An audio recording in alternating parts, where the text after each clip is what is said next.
Ok.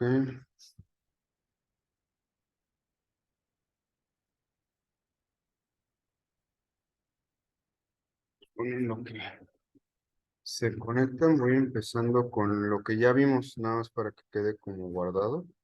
¿Dónde está? ¿Dónde está? Control.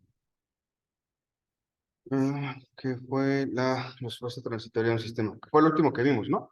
Cómo se comportan los sistemas con las entradas básicas.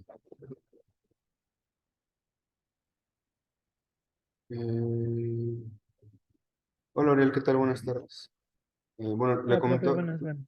bueno, buenas tardes. Le comentaba a su compañero que está aquí presente que voy a empezar con lo que ya vimos, como un poquito de repaso, que es la respuesta transitoria de un sistema. Caray, vamos a ver. Aquí compartimos pantalla, que es esta de aquí.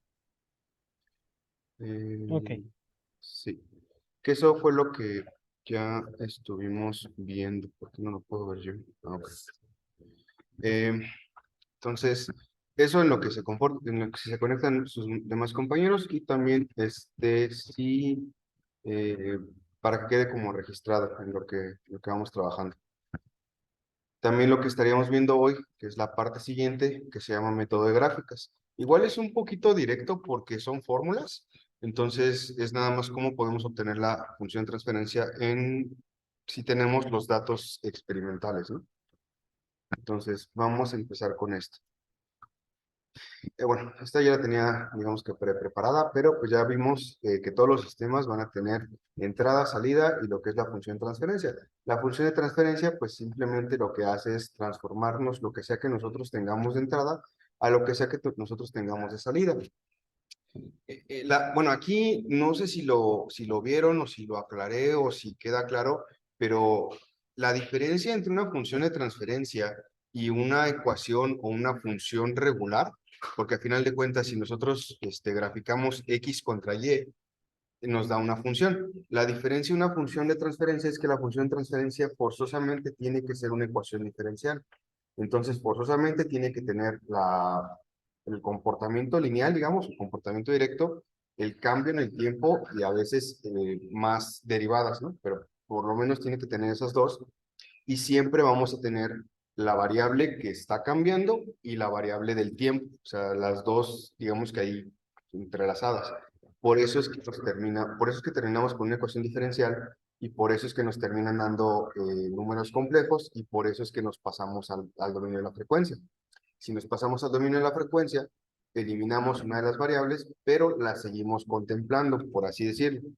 Entonces, aquí, ¿no? Y aquí, justo aquí lo que pongo, las primeras dos son funciones del tiempo, tenemos la variación de magnitud respecto al tiempo, y la tercera es una ecuación de funciones en la que tenemos la variación de una magnitud respecto a una función y respecto al tiempo. Entonces, esa es la razón por la cual uno no es tan directo el resolver esto como podría ser resolver a lo mejor un sistema de ecuaciones lineales, que justamente por eso nos pasamos a la frecuencia para regresarnos o para bajarle, digamos, el nivel a un sistema de ecuaciones lineales. Y bueno, aquí, después de tener determinado el modelo matemático, es necesario hacer un análisis de su respuesta en el tiempo. ¿Por qué tenemos que hacer esto? Porque nosotros conocemos los datos, digamos que puntuales. O sea, sabemos que tenemos el valor inicial, que va a ser estable, el valor final, que va a ser estable, pero no necesariamente la función o el sistema va a seguir una trayectoria específica. Puede tener múltiples trayectorias. ¿Esto a qué se debe? A que nosotros en el modelo matemático, pues hay un montón de cosas que no consideramos. Hay unas que no consideramos por conveniencia y hay unas que simplemente no podemos considerar o no podemos a lo mejor saber. Como por ejemplo, nosotros a lo mejor consideramos la transmisión de calor a través del aire, pero el aire, o sea, el aire en el ambiente puede tener alguna condición que haga que por cierta parte el calor se transfiera diferente, incluso en un objeto. Si nosotros, por ejemplo, no sé si cocinen o no cocinen, pero si ustedes tienen un sartén y este sartén tiene una bolladura, en esa bolladura van a tener una temperatura diferente que en el resto del sartén. Lo mismo depende cómo lo coloquen en el fuego. Entonces, hay cositas que no podemos contemplar o que simplemente es demasiado como para quererlas calcular. Entonces, es necesario hacer pruebas físicas siempre de todos los sistemas que hagamos y todos los sistemas que tengamos. Bueno, aquí lo comento. Sí, pues, obviamente vamos a tener ciertos patrones esperados. Es decir, por ejemplo, en el de movimiento, si nosotros vamos acelerando, pues la velocidad tenemos la idea de que va a ir creciendo de manera, pues, exponencial o va a ir creciendo. No es tan probable que ustedes vayan acelerando en su carro y vayan a 20 kilómetros por hora, 30 kilómetros por hora, 50 kilómetros por hora y de repente cero y luego otra vez 70 kilómetros por hora. Sí hay cosas que podemos de alguna manera, pues, anticipar, pero no específicamente. ¿Ok? Todas las respuestas de los sistemas van a tener esta parte de aquí, esta respuesta que tenemos ahí en pantalla, que es la respuesta del estado estacionario y la respuesta del estado transitorio. ¿A qué me refiero con estas dos? La respuesta del estado estacionario es cuando el sistema es estable, cuando ya llegó a su valor, digamos, en el que se va a quedar. Hablando de el sistema del carro, por ejemplo, que van a estar haciendo ustedes, van a tener una velocidad que va a ser su velocidad estable. Esta no tiene que ser una velocidad fija, simplemente es la velocidad a la que lo van a mantener, pero van a tener un tiempo antes en lo que llega a esa velocidad, que es lo mismo que pasa, por ejemplo, si ustedes van manejando un carro normal, bueno, un carro de gasolina, digamos. Ustedes van manejando, van a 30 kilómetros por hora y luego entran a lo mejor a periférico y en periférico tienen que ir a 80, entonces pues ustedes aceleran y va a llegar un punto en el que ustedes vayan a 80, ya no tienen que meter el acelerador, se mantiene como en cierto nivel y el carro se mantiene a 80 kilómetros por hora. Pero antes de eso, pues tuvieron que tener una aceleración. Lo mismo, si ustedes se salen a las laterales, pues tienen que ir a 60 kilómetros por hora. Entonces tienen que desacelerar. Va a llegar a un punto en que puedan mantener el acelerador o el freno sin tener que moverlos y se mantenga a 60 kilómetros por hora. Pero también va a haber un tiempo, un lapso entre 80 y 60 kilómetros por hora, que el sistema va a tener un comportamiento diferente. Generalmente el sistema, o sea, un solo sistema va a tener un solo comportamiento transitorio y un solo comportamiento estable, por no decir siempre nada más, pero no todos los sistemas van a tener esos mismos comportamientos. ¿A qué me refiero con esto? El mismo carro va a tener la misma forma de acelerar y la misma forma de frenar siempre, pero dos carros diferentes pueden acelerar o frenar diferente. Entonces, una de las razones por las que hacemos este tipo de pruebas es porque hay cosas que son específicas. No es lo mismo si ustedes le meten el pie a un, no sé, a un Volkswagen que a un Maserati, o no tengo idea de carros, la verdad, pero a eso me refiero. Eh, ok. Bueno, y justamente esto, ¿no? Cuando vamos acercándonos a uno de los dos estados, el otro desaparece. Es decir, no podemos tener el estado estacionario cuando estamos en transición, de la misma manera que no podemos tener el estado de transición cuando estamos en la parte estacionaria, ¿no?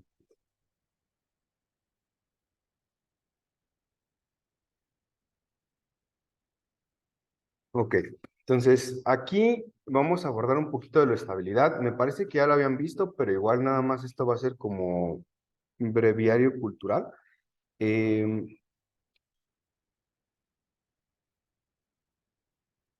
Ok, quiero que quede claro mucho esta parte. Cuando estamos hablando de estabilidad, siempre nos vamos a referir como estable a un sistema que pueda resistir perturbaciones. Pero, ¿qué es una perturbación? ¿O qué se considera resistir una perturbación? Se vuelve un poquito subjetivo. Porque, por ejemplo, podemos decir que un sistema es estable, perdón, voy a refrasear eso. Podemos decir que un carro, o sea, estando detenido, o sea, estando en el piso, es estable porque si nosotros lo empujamos, no se va a voltear, ¿ok? Pero se va a mover. A lo mejor podríamos decir que eso ya no es estabilidad porque se está moviendo. Y lo mismo que es la perturbación, porque no es lo mismo que lo empuje una persona, que lo empujen cinco personas o a que lo empuje un tráiler. Entonces, esa parte va a ser un poquito subjetiva. Creo que no se ve aquí, ¿verdad? Para apagar la luz, porque esta no se ve.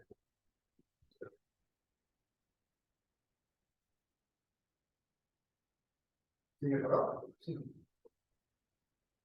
¿Ves las gráficas? Sí. Ok.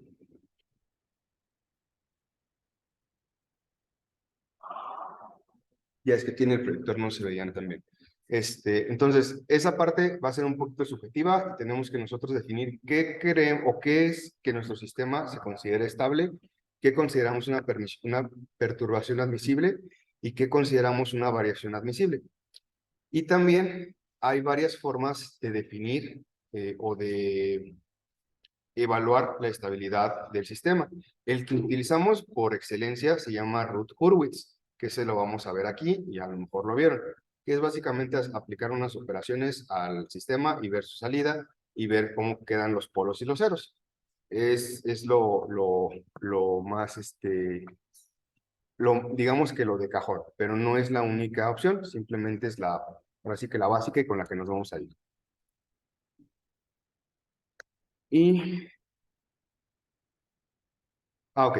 Lo mismo aquí esta parte. Les comenté que tenemos un periodo de transición en todos los sistemas. Entonces, en ese periodo de transición no podemos tener la misma estabilidad, perdón, o no podemos esperar la misma estabilidad que en el periodo estacionario, por el simple, sencillo hecho de que en el estado de transición los valores de la salida tienen que cambiar, porque está transitando entre un estado y otro. Entonces, no podemos evaluar ahí estabilidad, tenemos que llegar a la parte final. Ahí, por ejemplo, pongo un horno de convección. Es un sistema estable, pero de hecho es un horno en general, todos los sistemas de temperatura son de las cosas más estables que hay porque es muy difícil que la temperatura caiga o se aumente de golpe. Entonces, es un sistema muy estable, pero pues necesita un tiempo para que alcance la temperatura que necesitamos. No sé si han visto en algunas recetas de cocina o algo que dice precalentar el horno a tal temperatura durante tanto tiempo, es porque durante ese tiempo el horno no va a tener la temperatura que deseamos. Es un poquito lógico. ¿Ok? Bueno, incluso aquí los sistemas que parecen inmediatos en realidad no lo son. Ustedes ven la gráfica de comparación entre el presionar un interruptor y que se encienda un foco, sí hay un retraso. Obviamente no lo percibimos nosotros porque para nuestros ojos es inmediato, pero sí existe en la realidad. ¿Ok? Y esas cantidades, bueno, lo conocemos como error de estado estacionario, cuando ya estamos ya en la parte estable. Digo, en la parte de que ya no se debería mover. ¿Sí? Entonces vamos a ver este sistemita de aquí. Este igual lo saqué en Simulink y sacamos su función de transferencia. La función de transferencia la obtenemos con esto que tenemos de este lado. Y nos queda aquí esto de acá. Entonces, si recordamos, la función de transferencia es la entrada entre la salida, entonces hacemos el despeje y nos quedaría justamente eso, ¿no? 1 sobre AS más 1. Esta forma de aquí, 1 sobre AS más 1, no se ve ok, esta forma de aquí, el 1 sobre AS más 1, es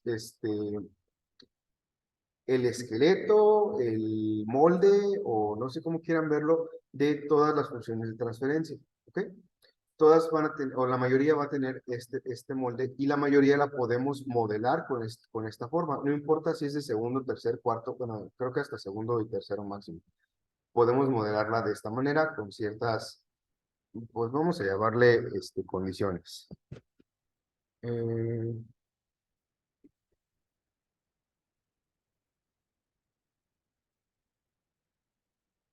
un momento, quiero ver si puedo verlas más adelante. Ok.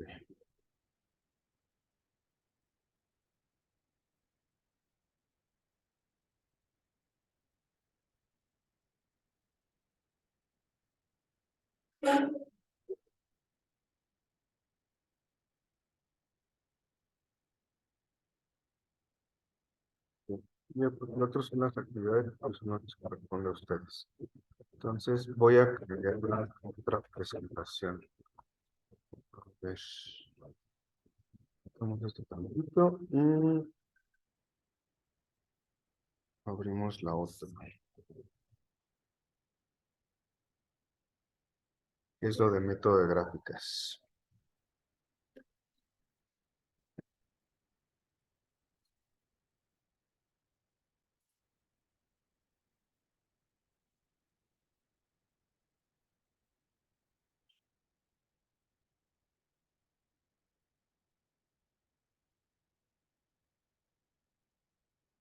Ahí está, ¿no?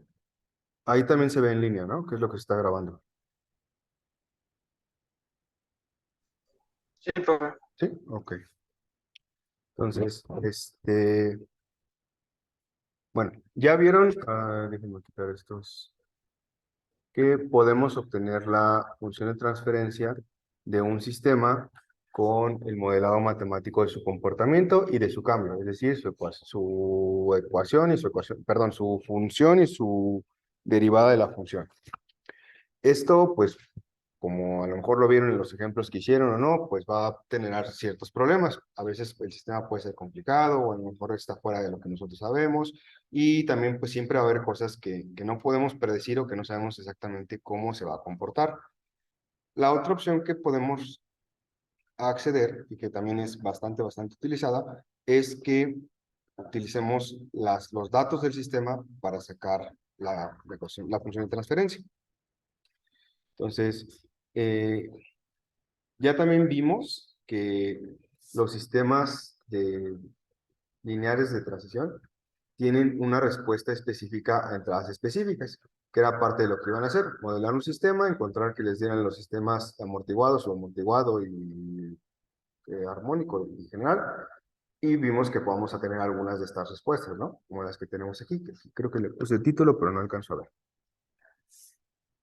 Entonces, eh, podemos hacer lo opuesto. Si tenemos, o sea, si pudimos hacer que teniendo los datos de entrada y teniendo la función de transferencia, sacar los datos de salida, si tenemos los datos de entrada y los datos de salida, podemos sacar la función de transferencia, es decir, la ecuación o la relación que tienen uno con otro. Teniendo una salida de entrada y una salida específica, podemos obtener su función de transferencia, justamente eso. Esto nos va a dar ciertas ventajas. Una de ellas es que va a ser mucho más específico a lo que estemos trabajando. ¿Por qué? Porque todo lo que estábamos hablando de que los diferentes coeficientes de temperatura o la fricción del sistema o las inercias o las tolerancias que hay en las resistencias, todas las condiciones que no podemos calcular o que no podemos considerar, esto ya lo va a hacer. ¿Por qué? Porque estamos viendo justamente la salida de tener un sistema con esas características o con esas variaciones, que es lo segundo que pongo. Se consideran intrínsecamente condiciones secundarias, que son las que no podríamos a lo mejor calcular, y también nos permite modelar sistemas que a lo mejor serían muy complejos de manera, pongo ahí relativamente sencilla, porque nosotros lo acoplamos a una función que nosotros queremos específica. Pero pues también, como todo en la vida, pues va a tener ciertas desventajas. La más grande es que necesitamos los datos experimentales. Si no tenemos los datos experimentales para hacer la gráfica, pues no podemos sacar la gráfica y sin la gráfica, o bueno, sin la respuesta, no podemos obtener la pregunta, por así decirlo. Lo mismo, podemos terminar con un modelo muy complejo, cosa que sí me ha pasado, que intenta sacar la función de transferencia y te queda pues una ecuación mucho más compleja a lo mejor de lo que tú crees que sería el sistema. Entonces, corremos ese riesgo. ¿Qué hay que hacer en este caso? Pues acotar las cosas, intentar sacar valores o intentar de alguna manera acomodarlo a lo que nosotros queremos. El problema de hacer eso es que ahora sí vamos a tener error en la función que estamos sacando.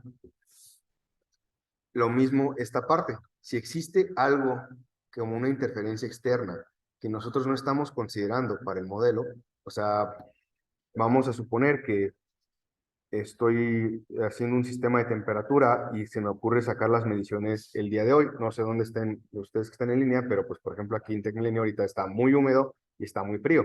Entonces eso, queriendo o no, va a afectar mi sistema de temperatura, mi horno o mi lo que quieran. Y no va a ser lo mismo eso que a lo mejor tomarlas en un día que esté todo soleado y seco. Entonces sí hay ese pequeño, esos inconvenientes que hay que tener, ¿no? Y lo mismo aquí, pues que tenemos que incluir todos los problemas que tiene el control digital. Eso propiamente hablando no es de la materia, pero pues como tenemos que obtener los datos, sí o sí tenemos que digitalizar el sistema. Ya lo verán en control digital, digitalizar el sistema conlleva cierto procedimiento y conlleva ciertas cosas que nos van a dar ciertos errores y pues hay que sumárselos a esta función de transferencia. Entonces, ventajas, desventajas. ¿Qué tenemos que identificar de toda esta parte, no? Eh, Primero, tenemos que ver el cambio en la entrada y el cambio en la salida. Eso es lo que vamos a necesitar para hacer la función de transferencia.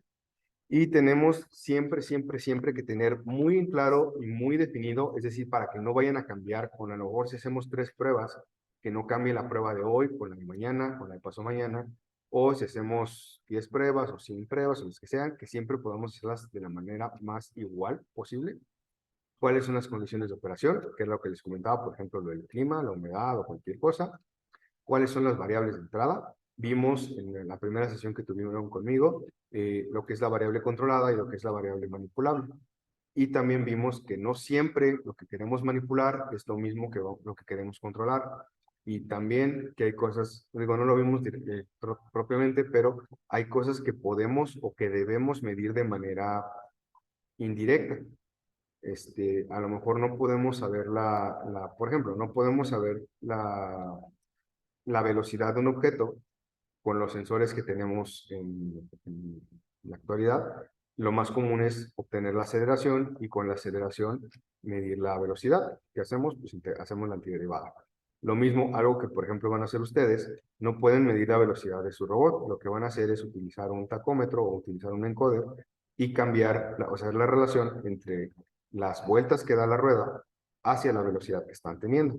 Pero propiamente hablando, no están midiendo la velocidad, o más bien dicho, no están midiéndola directamente. Entonces, ese tipo de cosas también hay que considerarlas.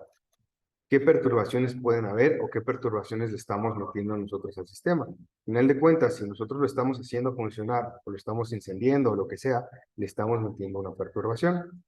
Variables de salida viene siendo lo mismo de la entrada. A lo mejor lo que ustedes están midiendo o la función de transferencia que ustedes quieren es, por ejemplo, esa voltaje a velocidad. Y si ustedes no le miden voltaje, a lo mejor están midiendo corriente y a lo mejor en lugar de velocidad están midiendo revoluciones. Ese tipo de cosas hay que considerarlas, o más bien dicho, tenerlas muy en claro, o nos va a tener o nos va a dar problemas.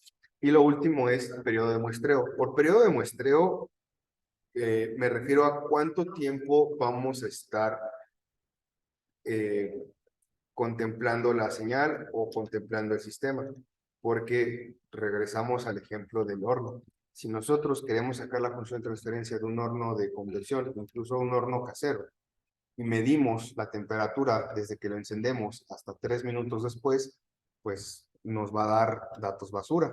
¿Por qué? Porque el horno tarda más de 3 minutos en estabilizarse. No importa qué temperatura le pongamos, bueno, no es que sea temperatura ambiente, ¿no? Pero no importa qué temperatura le pongamos, temperaturas de cocción, va a tardar más de 3 minutos. Entonces necesitamos extender el tiempo. Misma situación, a lo mejor puede ser al revés. Nosotros necesitamos una respuesta rápida y tenemos que hacer un muestreo rápido. Entonces, ese tipo de condiciones hay que identificarlas muy bien. Ustedes, bueno, estas se las voy a compartir directamente a la presentación y obviamente les voy a compartir el video porque ustedes van a obtener la función de transferencia de su robot por este método. Hacerlo de manera matemática, pues, la verdad, les va a salir les van a salir muchos errores porque hay muchas cosas que no son tan sencillas de considerar. Y también es un poquito más complicado. Teniendo esto, les va a resultar mucho más sencillo. Pasamos ahora sí a cómo es la metodología. Entonces, para que bueno, atención, vamos a redundancia. Primero que nada, tenemos que identificar el sistema. El sistema lo podemos identificar con la gráfica y también podemos darnos una idea de qué tipo de sistema tiene que ser si conocemos cómo se comporta físicamente el objeto. Los primeros sistemas que vamos a abordar son los sistemas de orden cero, que esto, propiamente hablando, solamente se llaman así de nombre porque si fuesen de orden cero, pues no habría una S a la 1, ¿no? Pero los de nombre cero son cuando tienen esta forma, donde la función de transferencia es un coeficiente dividido por una función, una ecuación o un polinomio de un solo término, siempre que b sea igual a cero. Es decir, 1 sobre s, 2 sobre s, 3 sobre s, etcétera. Su salida va a ser una curva. Esta es muy común. Es casi cuadrada. De hecho, si la ven a muy poca resolución, muy probablemente la vean cuadrada, o si el sistema tiene una ganancia muy grande, la van a ver cuadrada justamente, ¿no? Y lo mismo con lo que pongo aquí abajo, ¿no? Esto casi nunca sucede. O sea, no puede haber nada inmediato y no puede haber nada que se comporte tan así. Esto es irreal, es casi teórico. Estás tomando... Ah, bueno, me dices cuando pueda cambiar. ¿Esto? Ok. Luego tenemos los sistemas de primer orden. Estos son con los que nos vamos a estar basando casi en su mayoría, ¿ok? Es lo que más vamos a trabajar. Podemos modelar casi cualquier sistema de primero o segundo orden con esta función, y es con lo que más trabajamos en ingeniería. De hecho, no recuerdo nunca haber visto un sistema de tercer orden o más en cuestiones físicas. ¿Por qué? Porque generalmente únicamente consideramos el cambio, la razón de cambio, que viene siendo la velocidad, y la razón de cambio de la razón de cambio, o sea, la aceleración, qué tan rápido cambia la velocidad. La siguiente derivada es algo que se conoce como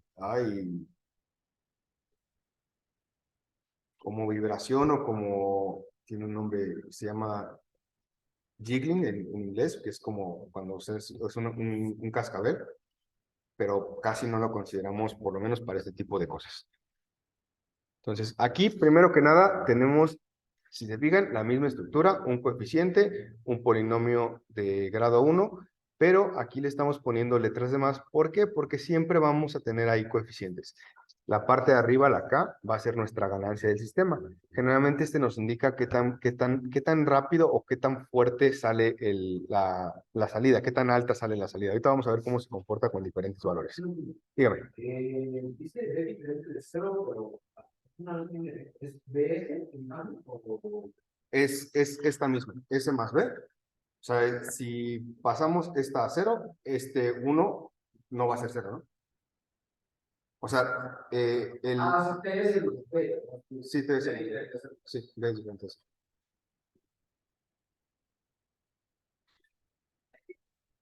Y en su comportamiento, pues nos vamos a dar cuenta que nunca va a llegar a uno. Nunca va a llegar a uno porque este numerito de abajo, pues siempre va a ser algún número, y dividiendo el número que tengamos arriba entre cualquier número, pues no vamos a llegar a, nos va a dar, sí o sí nos va a dar una fracción, es lo que quiero decir.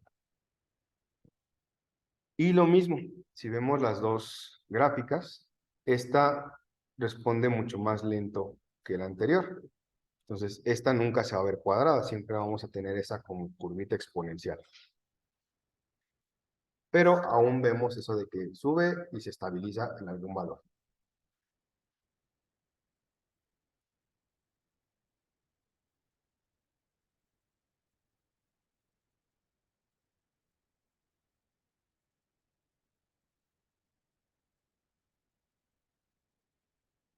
Déjamelo.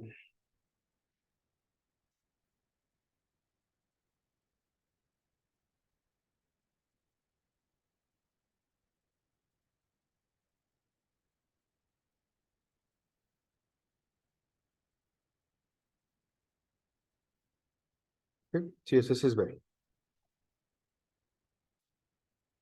¿Puedo cambiarla? Ok. Entonces, vamos a ver primero cómo varía si nosotros, cómo cambia la señal si nosotros empezamos a variar K. K es el número de arriba, ¿no?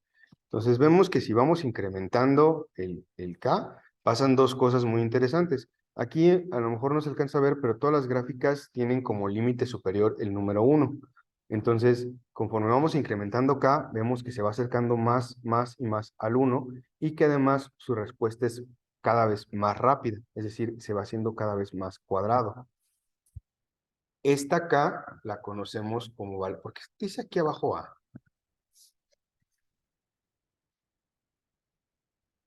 Lo conocemos como la ganancia del sistema. De hecho, cuando veamos más adelante lo que es el control PID, que es lo que se centra control básicamente, es esta misma K la que estamos modificando, la que nos va a decir qué tan alto va a llegar o qué tan fuerte va a salir la salida del sistema. Luego vemos el comportamiento si variamos B.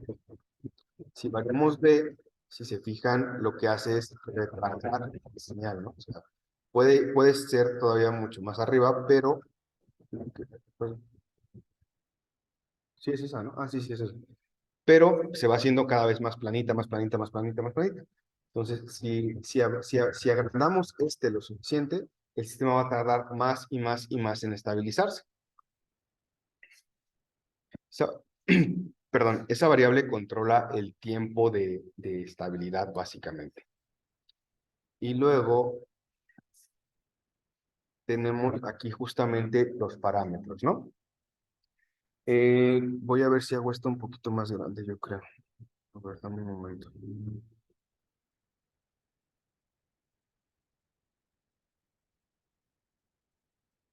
Que se ve un poco mejor, ¿no? Entonces, esta línea que tenemos UDT es nuestra entrada, es decir, cuánto le estamos metiendo nosotros. Me voy a apurar ahorita y hacemos otra sesión o veo con esto. ¿Cuánto nosotros le estamos metiendo de entrada? El valor de nuestra señal. Y esta parte de arriba, la Y, ay, ¿por qué no veo el punto? Es la salida. Entonces, la ganancia, pues justamente va a ser la relación entre cuánto le estamos metiendo y cuánto nos está sacando. Entonces, necesitamos medir este valor de aquí. Bueno, este no necesitamos medir, este valor lo conocemos porque es lo que nosotros estamos ingresando. Y tenemos que medir en la gráfica este valor de acá. Midiendo esta diferencia o haciendo esta relación, obtenemos lo que sería la ganancia. Después, lo que es la constante del tiempo, tenemos que ver cuánto le toma en segundos, generalmente la parte de acá la vamos a tener en segundos, cuánto le toma llegar al 63% de su valor estable. Si me preguntan por qué el 63%, la verdad es que en la vida he encontrado a alguien que lo explique. En todos los libros mencionan, o por lo menos que yo he leído, mencionan este número, pero nunca me he encontrado una razón específica. Me imagino que tiene que ser porque debe pasar la mitad más un tanto, pero no tengo idea exactamente por qué. Entonces, ¿cuánto tiempo toma desde que reacciona la señal? Aquí no sé si se alcance a ver, si no, lo voy a poner en otra diapositiva para que se vea solito.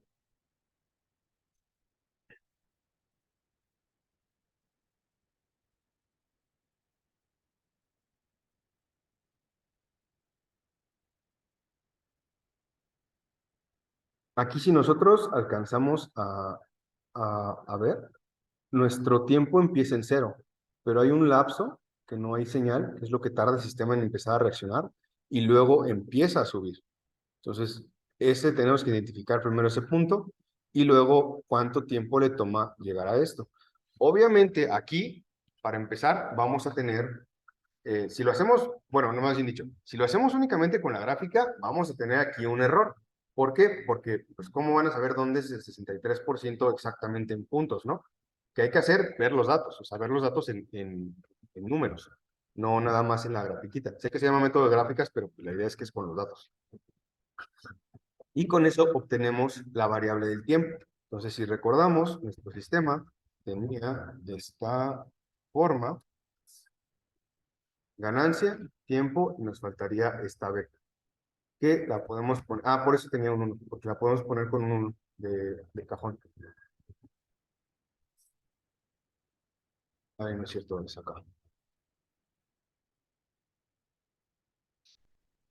¿Sí? Entonces, los dos parámetros que necesitamos, ahí los obtenemos. Digo, de los que están presentes, no sé si alguien tenga alguna duda de lo que acabo de decir.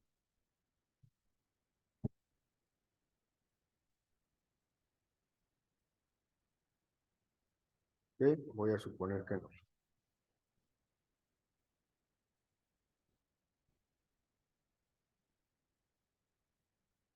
Entonces, a lo que sigue.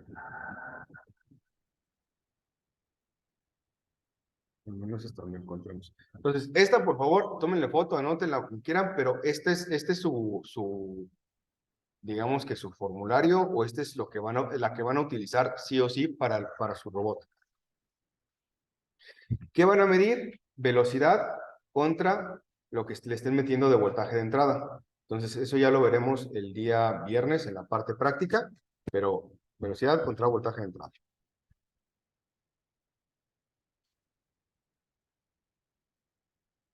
Y nos pasamos a los sistemas de segundo orden, por lo menos en lo que nos queda de tiempo de la sesión. Los sistemas de segundo orden tienen esta forma, ya los hemos visto, son los que estuvimos trabajando la vez pasada. Sí podemos modelar con estos, pero no es que no sea tan común. Podemos modelar con el sistema anterior casi todos los sistemas. Entonces, pues, la verdad, complicarse la vida en balde no tiene mucho caso. ¿Para qué sí lo utilizaríamos? Para los sistemas que reaccionan muy rápido, para los sistemas que tienen microvariaciones.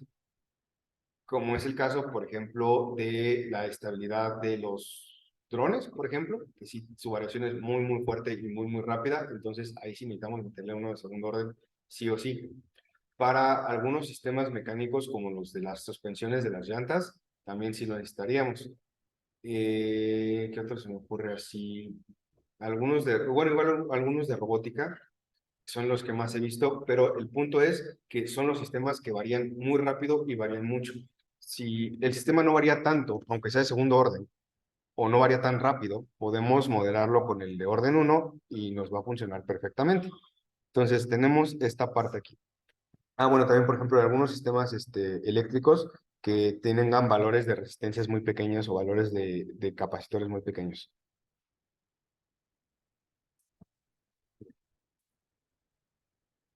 ¿Ok?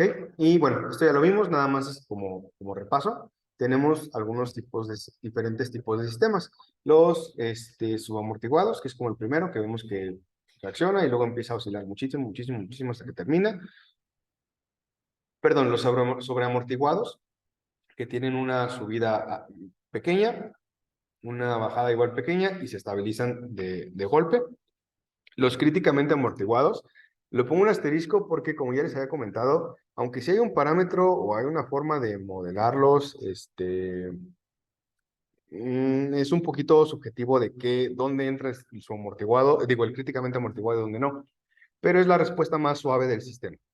Y los armónicos, es decir, que no tienen amortiguamiento, que únicamente lo que vamos a hacer es ver cómo va de aquí para allá, de aquí para allá. Estos últimos, ya les había mencionado, pero vuelvo a repetir, son teóricos, ¿ok? Los armónicos. No se puede tener un sistema que haga esto. ¿Por qué? Porque eventualmente va a tener que perder energía y pues eventualmente se va a tener que estabilizar, aunque sea en cero, pero no se puede tener esto.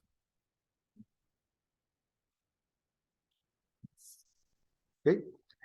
Entonces, el sistema va a tener esta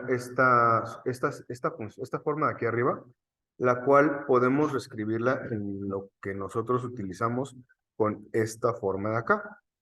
K omega cuadrada n, s cuadrada, 2 epsilon omega n s más omega n cuadrada.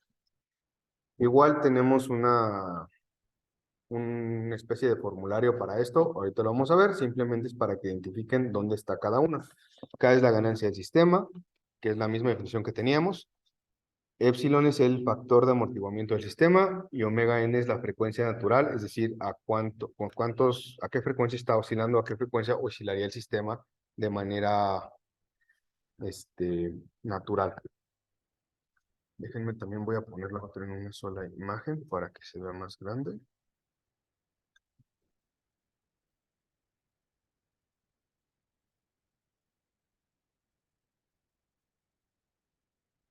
Ok.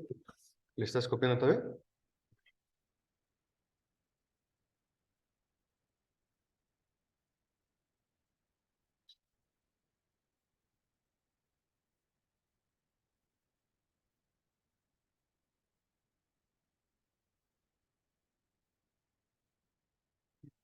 ¿Listo? Ok. Entonces, igual de la gráfica vamos a observar ciertos patrones. No creo que me había preguntado esta parte, pero ahorita pongo esta más grande. Pero vamos a tener ciertos de cuánto puede subir, cuánto puede bajar. Eh, Pico máximo, que lo tenemos aquí, es el primero. Y ojo que este pico máximo es la distancia hasta el valor estable. Entonces, también eso, tenemos que llegar a hacer pruebas hasta que el sistema llegue a un valor estable. Tenemos el tiempo de oscilación, que igual va a ser el tiempo entre crestas. Y tenemos el tiempo máximo, que ese va a ser el tiempo hasta la primera, o sea, hasta que llegue al máximo de la función. Voy a poner la imagen solita para que se vea, espero se vea un poco mejor. ¿Por qué no cambia? Bueno, los colores no ayudan mucho. Pero aquí la tenemos. Y con el máximo de la función lo vamos a tener aquí. El valor que es la estabilidad. ¿Cuánto es el pico máximo? Es desde la salida estable hasta este valor que llega acá. El tiempo al máximo es desde el cero o desde que empieza a responder el sistema hasta donde esté el pico máximo. Y el tiempo de oscilación va a ser entre crestas, ¿no? Entre este punto y este punto. Y la mitad pues, va a ser donde tengamos la cresta de abajo, generalmente. Si no, el que nosotros medimos es este de acá. Si este no cuadra por X o Y razón, no nos preocupamos. Lo que nos importa es este de acá. Y en donde tenemos esto admisible es donde tengamos